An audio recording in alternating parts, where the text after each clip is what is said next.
방송에 참석하게 돼서 너무 영광입니다.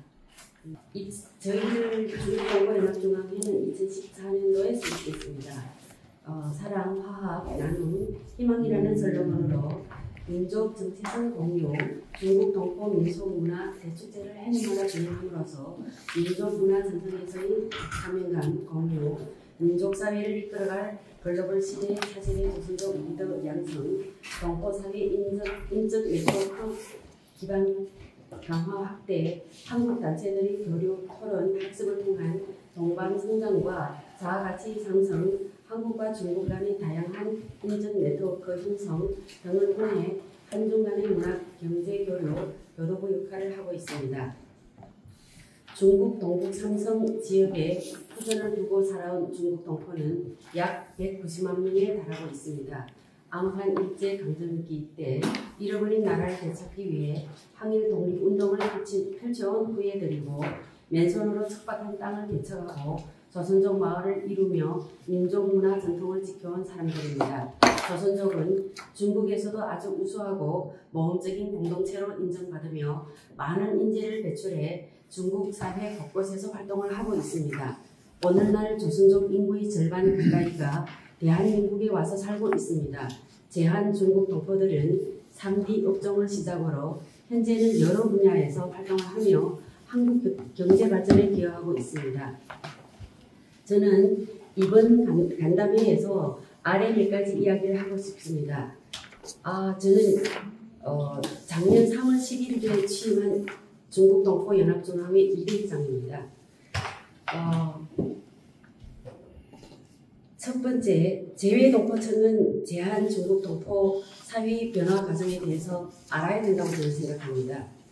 한국 국적 취득자를 포함해서 제한 중국동포 80만 명 구성원에 대한 이해와 한국에서 어떻게 생활하고 있는지 알아야 동포청에서 어떠한 일들을 할 수가 있다고 생각합니다. 방문 취업 비자와 재외동포 비자 왜 나누어져 있어야 하는지, 재외동포 체류 자격에서 왜 중국 동포들은 영주 자격과 한국 국적을 취득하려고 하는 것인지, 왜 한국에 정착해 살고자 하는 동포들이 지금 많이 늘어나고 있는지 알아야 된다고 저는 생각합니다. 중국 동포들이 한민족이면서도 동시에 중국의 조선족으로서 정체성을 확립하고 자긍심을 갖도록 해주는 것이 왜 필요한지 이해해야 된다고 생각합니다. 세 번째, 제한 중국 동포 단체들이 여러 단체가 많습니다. 서로 단합해야 한다는 목소리를 내고 있지만 아직까지는 자체 역량을 키우는 데 집중하고 있는 상태입니다. 동포 단체들이 제 역할을 잘할 수 있도록 서로 연대하고 협력해 나가는데 물론 이제 우리 자체 노력도 아주 중요하죠. 하지만 재외동포청 그리고 한국의 시민사회 단체의 관심과 지지도 필요하다고 생각합니다. 네 번째, 제한 중국 동포들의 요구사항은 각자 처한 상황에 따라 다르게 나타납니다. 이번에 조사 결과에 의하면 한국 국적 취득을 문턱을 낮춰달라, 그리고 또 조선족에 대한 편견과 차별적 인식을 개선해달라, 그리고 또 건강보험료를 개선해달라, 방문 취업제를 없애고 재외동포 체류 자격으로 통합해달라, 한국어 교육을 개선해달라, 지원해달라 등 다양하게 나타나고 있습니다. 왜 이런 요구가 있는지 이해해야 된다고 생각합니다. 이 중에서도 가장 중요하게 관심을 가져야 할 내용들을 말씀드리면 아래와 같다고 저는 생각합니다. 첫째, 차세대 리더 지도자 양성 문제입니다. 중국 동포 차세대는 중국에서 출생해 중국에서 교육받고 자라나는 세대, 중국에서 한국에 온 세대, 한국에서 또 출생한 세대로 크게 나누어 봅니다. 이들이 이대로 자라나면 조선족 사회는 같은 세대 간에도 분화되고 말 것이라고 생각합니다. 그래서 중국 동포 차세대들이 서로 교류하고 공감대를 형성하는 데 관심을 가져야 된다고 생각합니다. 이는 우리 동포 사회의 지속적인 발전을 위한 핵심 요소라고 생각합니다. 둘째, 제한 중국 동포의 고령화 문제입니다. 언론 보도에 의하면 간병인 90%가 중국 동포로 20만 명에 이르고 대부분 60대 이상자입니다. 이들 상당수는 재외동포 체류자이고 한국에서 오래 살았지만 노후 준비가 제대로 안 된 분들도 많습니다.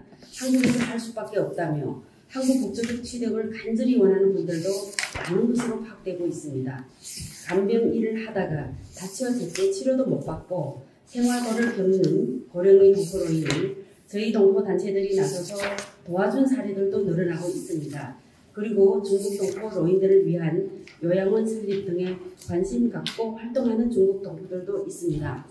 그러나 중국 동포의 고령화 문제는 중국 동포 단체 스스로 해결하기 어려운 문제입니다. 정부 차원의 관심과 제도적 밑받침이 따라야 한다고 봅니다. 세 번째, 제한 중국 동포의 역할 확대입니다.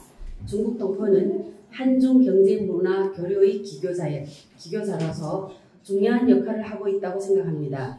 따라서 제한 중국 동포 사회는 한중 간의 다양한 분야에서 활동하는 경제인 전문가들이 많아지고 있습니다.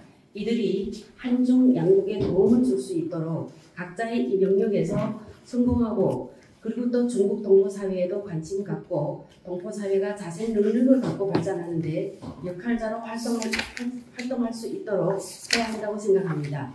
오늘날 제한 중국 동포 사회는 전체 조선족 사회의 중심 사회가 되어가고 있습니다. 그만큼 제한 중국 동포의 역량을 한데 모으는 일은 중국 동포 단체가 해야 할 중요한 일이 아닌가 생각합니다. 혹시 시간 조금 더 있나요? 지금 네. 5분 조금 지났는데. 그래요? 네. 결론적으로 재외동포청 설립으로 국내 체류 동포도 동포 정책 대상자로 포함되어 있다고는 하지만 제한 동포 사회가 처한 현실과 최근 발생하고 있는 사건 사고들을 보면 재외동포청이 할 수 있는 일에는 분명 한계가 있음을 느끼게 됩니다. 중국 동포 단체, 한국의 시민사회 그리고 전문가 그룹 등이 협력해 국내 체류 중국 동포의 현안을 풀어가는데 지혜를 모으고 정책 방향을 제시할 수 있는 환경을 만들어 나가야 한다고 보며 그런 측면에서 재외동포청의 역할이 아주 중요하다는 생각을 가지고 봅니다. 이상입니다. 감사합니다. 네,